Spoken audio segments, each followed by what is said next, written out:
Welcome to the second day of the 12 Days of Christmas series. Today I will be creating an elf racing game with Pygame. So I want to start off with making my main character, my player.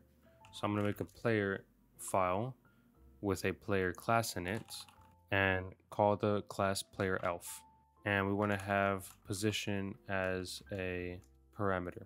One thing before I write this is that I am going to have animated characters. And you can see that I have different frames for my elves.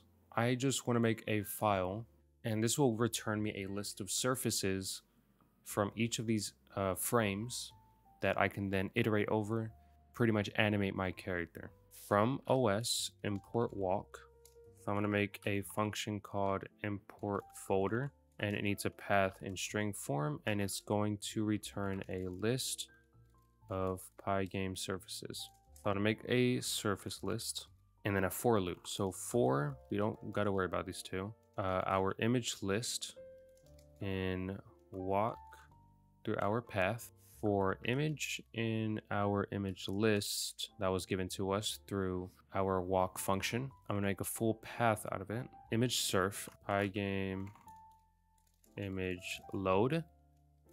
So I'm going to put my full path in here and then convert alpha. And surface list, I'm going to append my image surf. Once that's all done, I'm going to return my surface list. And that is all for this import frames function.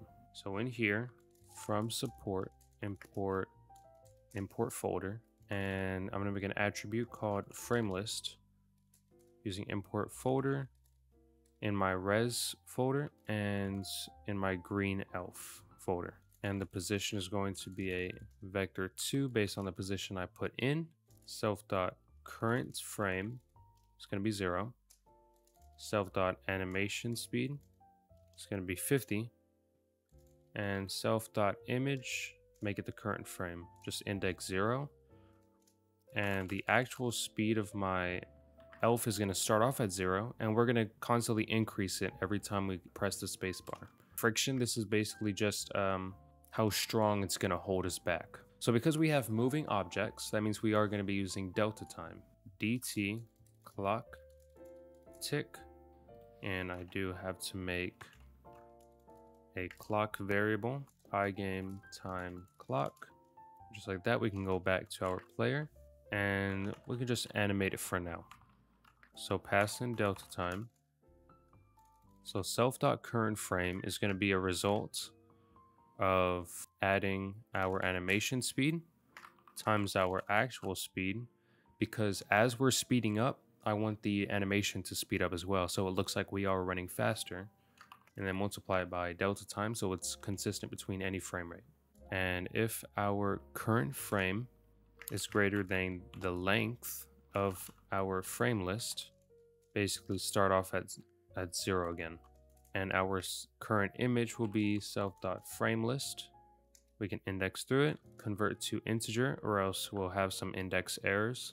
So this is making sure the animation loops. This is adding to the current frame.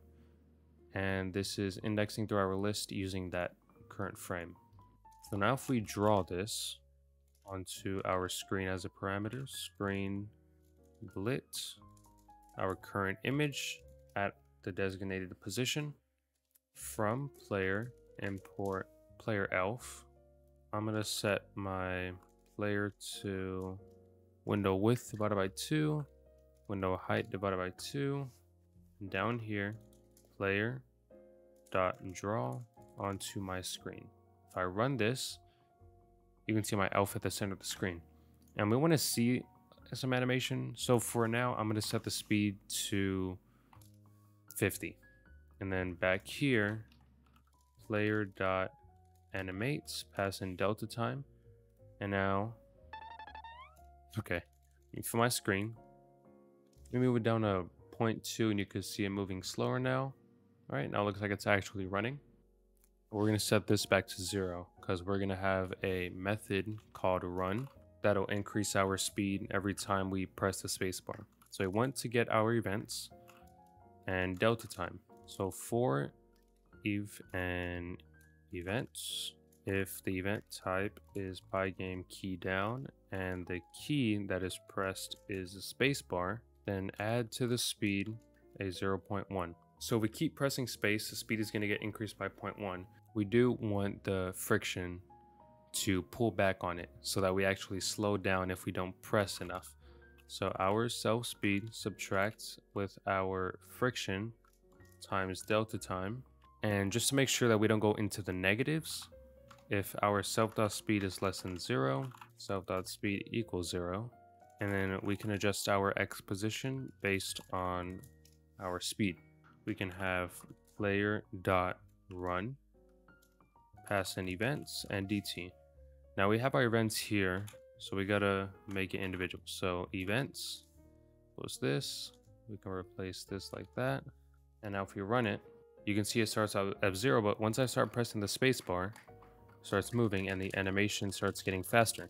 So now I want to make some opponents because our current elf is green and I have some red elf. So I'm going to make a new file, opponent, and in here we can practically copy our player elf.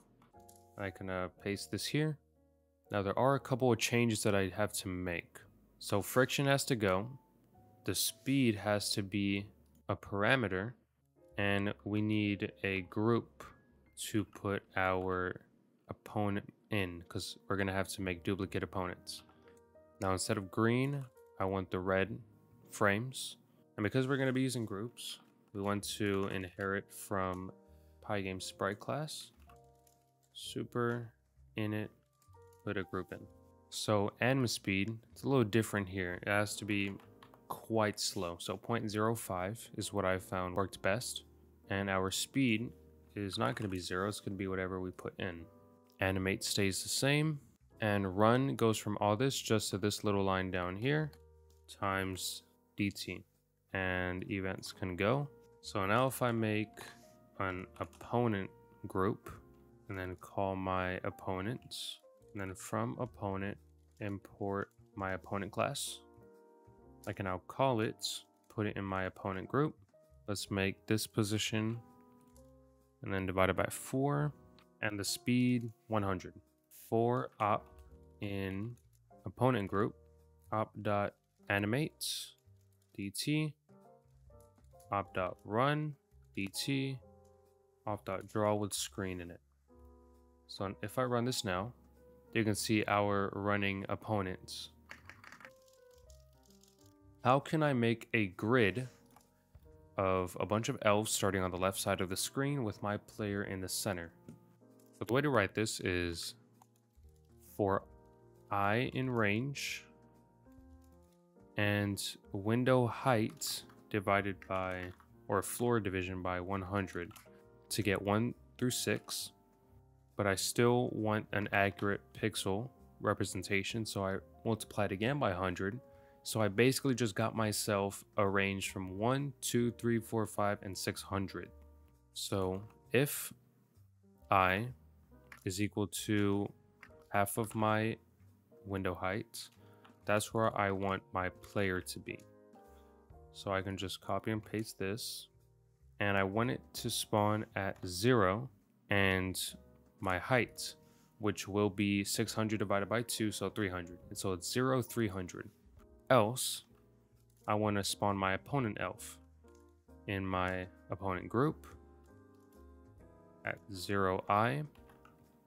And the speed, I want them to be random. I don't want them all running at the same speed, so I'm just going to import randit from random. So I want a random integer between 200 and 300.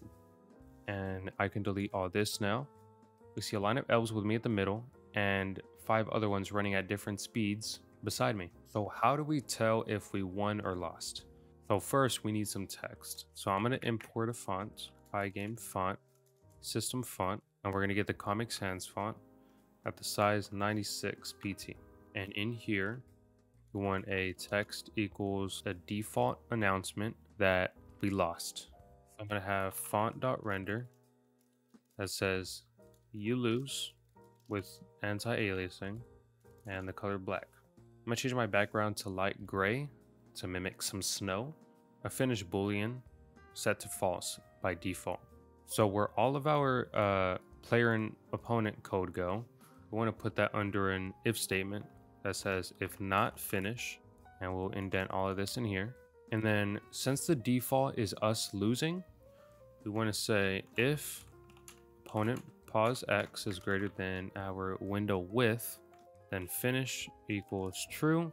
And once finish is true, we want to blit our text onto the screen. So screen blit our text, and then we want it to be at the center of the screen. So window width divided by 2 minus our text width divided by 2, and the y is going to be window height divided by 2 minus text.get height divided by 2.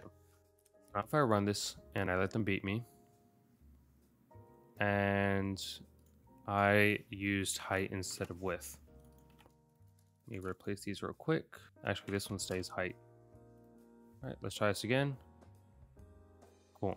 So if any of them reach the end first, it says I lose. Now, how do I say that we won?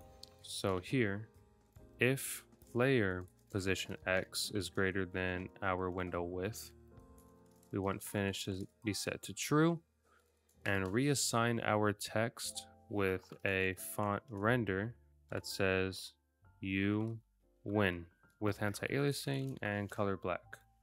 So now if I try and beat this, it says I won.